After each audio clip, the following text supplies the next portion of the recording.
और चलिए सीधा आपको बलरामपुर ले चलते हैं। मुख्यमंत्री योगी आदित्यनाथ संबोधित कर रहे हैं, सुनाते हैं।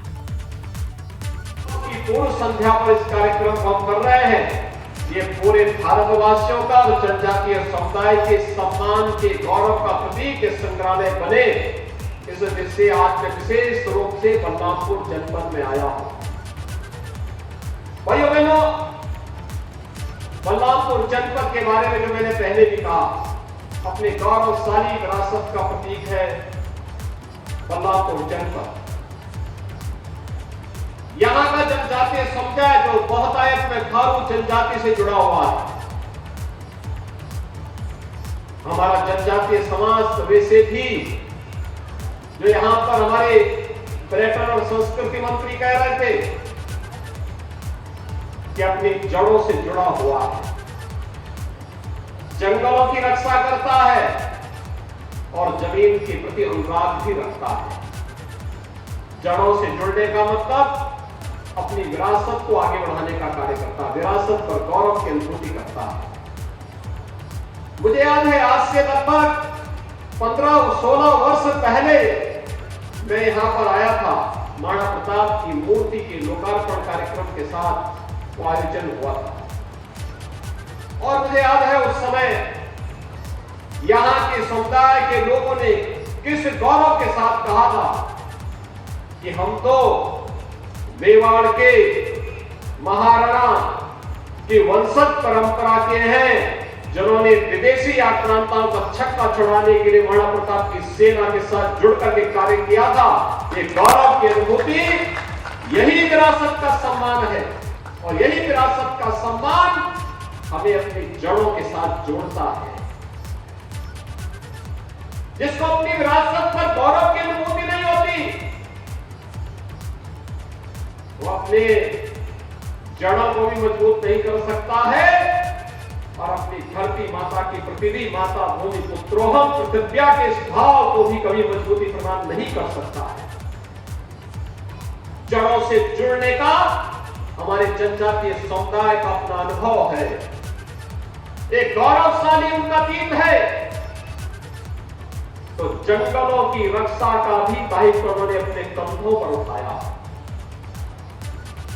याद करिए, अगर पूरी दुनिया ने जंगलों को बचाने के संकल्प के साथ अपने आप को जोड़ा होता तो ग्लोबल वार्मिंग की जो चैलेंज आज जीव सृष्टि के सामने आ रही है, कहीं पर टेम्परेचर इतना गर्म हो जा रहा है कि लोगों का जीना हराम हो जा रहा है, कहीं पर इतना ठंडा हो जाता है कि वहां पर जीव जंतु सबके अस्तित्व के सामने संकट खड़ा होता दिखाई देता है। कहीं इतनी बरसात पड़ जाती है कि तब भी जीवन पूरी तरह से अस्त व्यस्त हो जाता है। इन सभी समस्याओं का समाधान अगर है, इन जंगलों की सुरक्षा में है, इनके पर्यावरण के संरक्षण में है, इसकी सुरक्षा में है।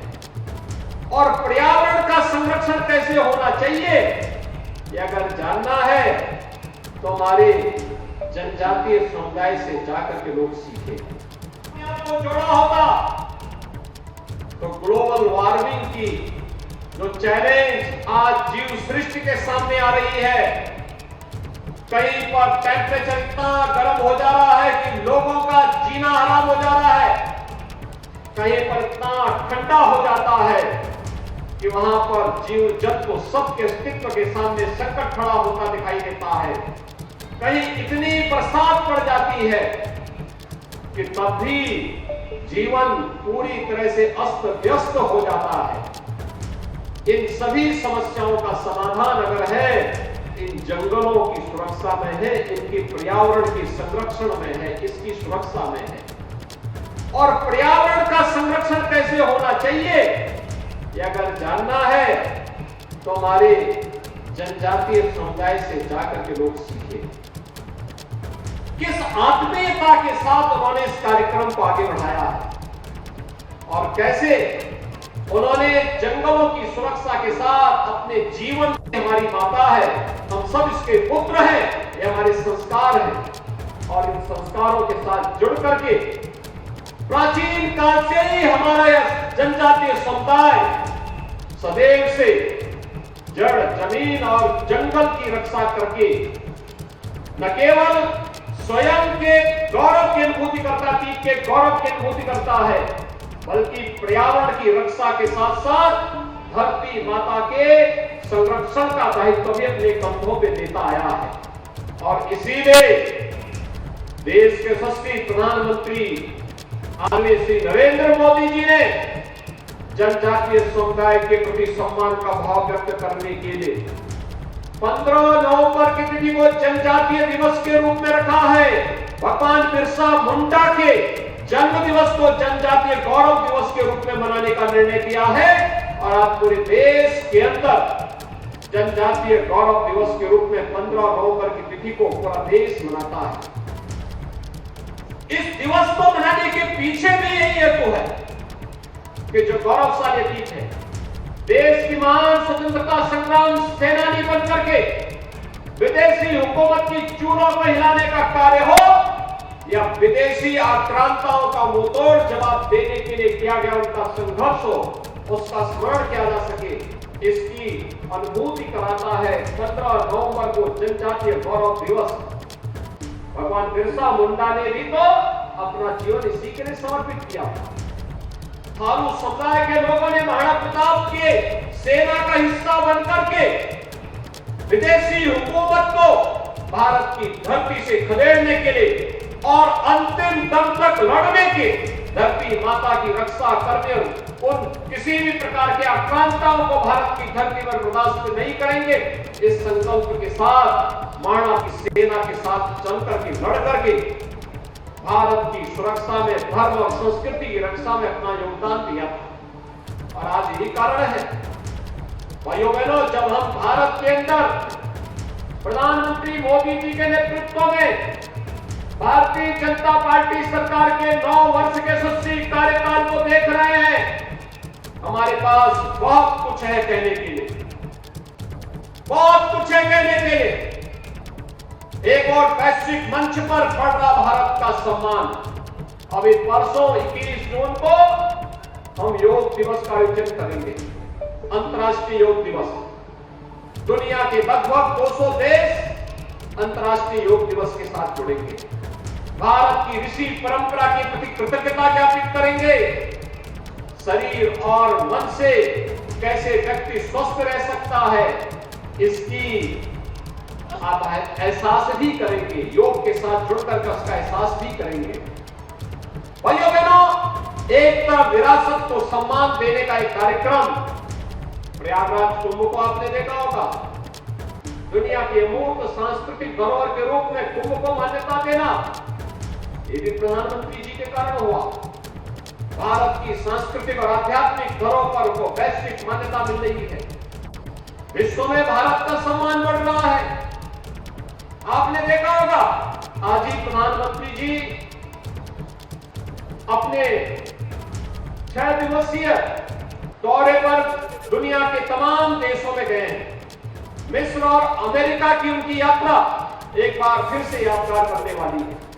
वैसे ही जैसे 19 मई से लेकर के 24 मई के बीच 6 दिवसीय इस यात्रा के दौरान आपने देखा होगा कि प्रधानमंत्री जी दुनिया के जिन भी देशों में गए, पापुआ न्यू गिनी हो, जापान हो, ऑस्ट्रेलिया हो, इन सभी देशों में प्रधानमंत्री जी को जो सम्मान मिला वो अभिभूत करने वाला है, प्रत्येक भारतीय के गौरव को बढ़ाने वाला है।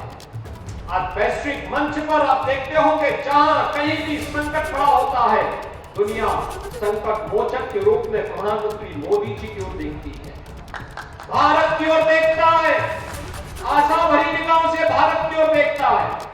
यह वैश्विक मंच पर भारत का बढ़ता हुआ सम्मान है, तो सुरक्षा का बेहतर वातावरण भारत के अंदर बनना।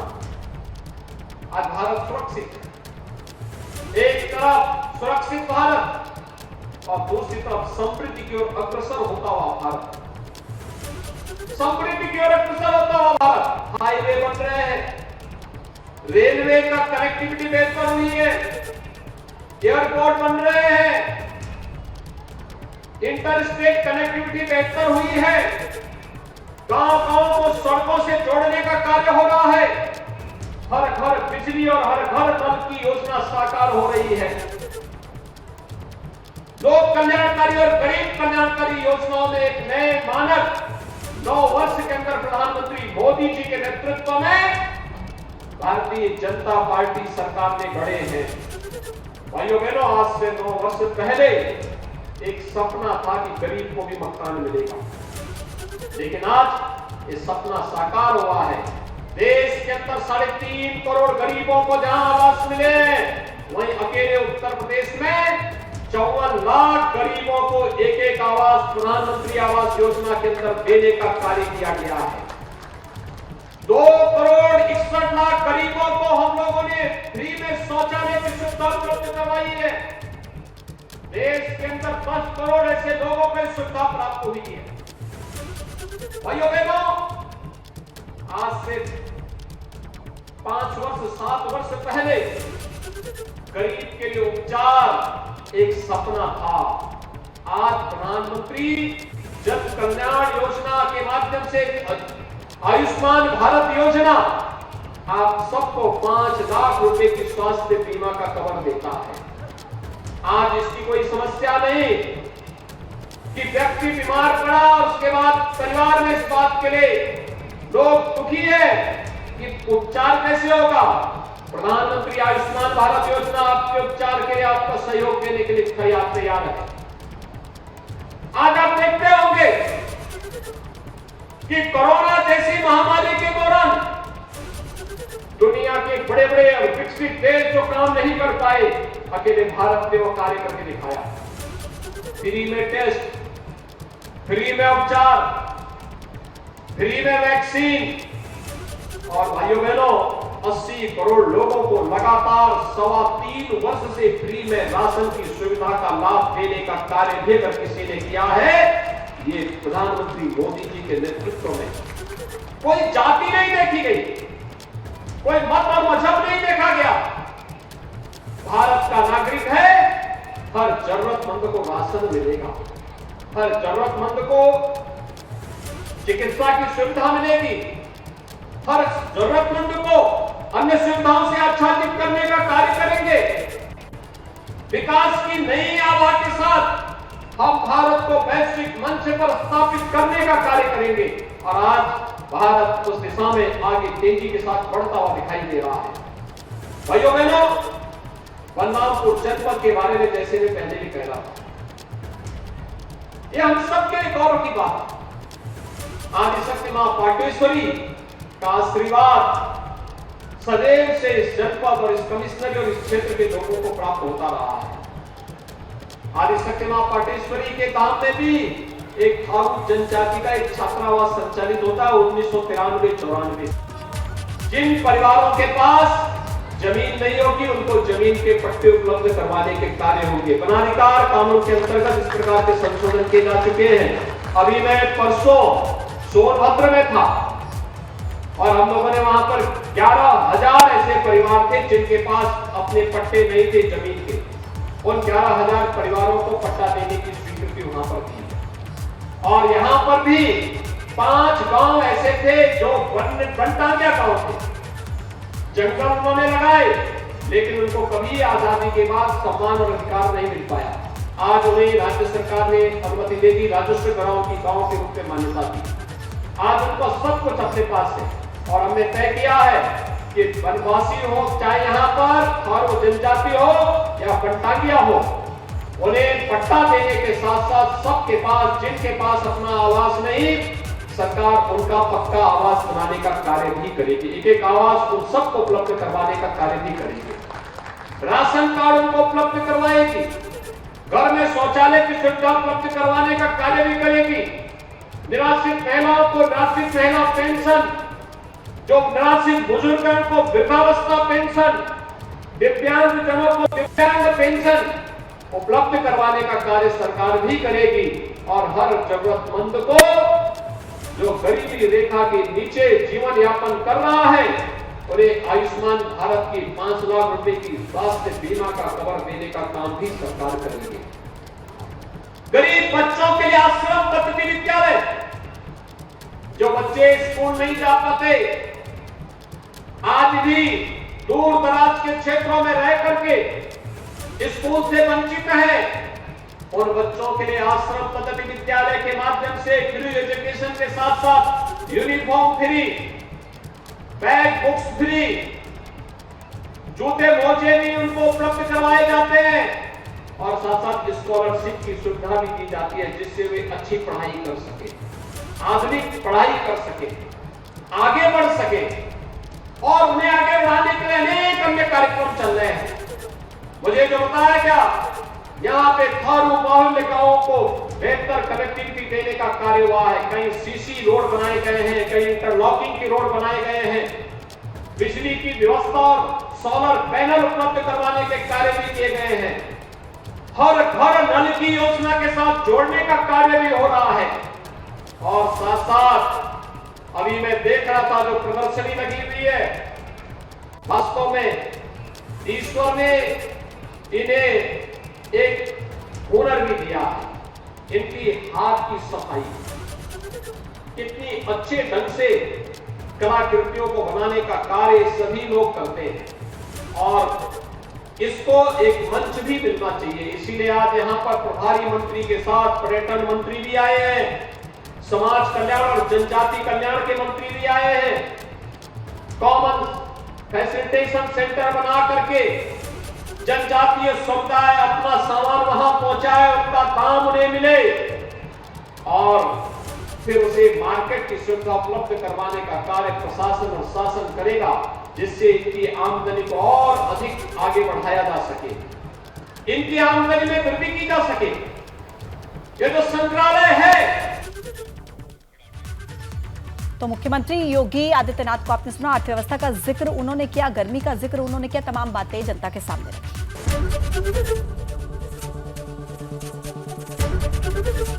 एबीपी गंगा, खबर आपकी, जुबान आपकी।